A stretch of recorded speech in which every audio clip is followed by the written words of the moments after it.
May humabol ng comment sa akin.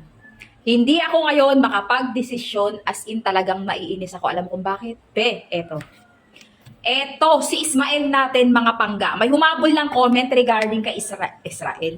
Regarding kay Ismael, may humabol ng comment yung ating yellow at yung ating black dito. Tapos marami pa tong kulay. Complete inclusion, assorted color. May humabol ng comment sa kanila. Beb, grabe, nakakainis talaga. Hindi ko talaga mapagtanto. Alam mo ba kung anong comment sa akin? Hinahamon ako kung waterproof ba daw talaga ang product natin. Kasi baka daw mamaya sa video lang waterproof. Tapos pag dumating sa kanila, hindi naman. Ito nga yung sinasabi natin dito sa relo na to. Once na ma-receive mo yung product at be sure na dito ka sa link ko mismo nag-check out, kinlik mo yan, diyan ka nag-check out. Ito po ang gagawin natin, mga boss madam, mga sir, mga ma'am sir, ito po ang gagawin natin.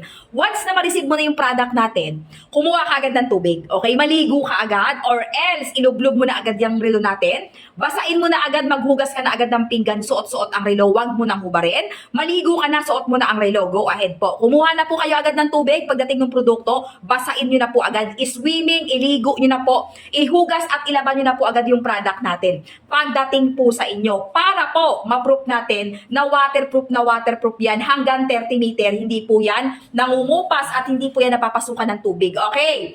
Pwede mo po siyang ilubog hanggang 30 meter, dual time digital and analog po itong relo natin, ayan, may pa-backlight effect po yan.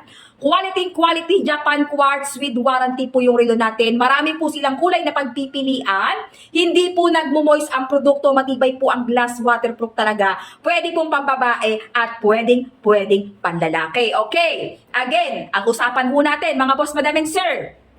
Diyan po kayo mag-check out sa mismong link ko. I-click nyo po yan para ganito at literal po ang mag-check out nyo. Basta niligo, ihugas agad at ilaba.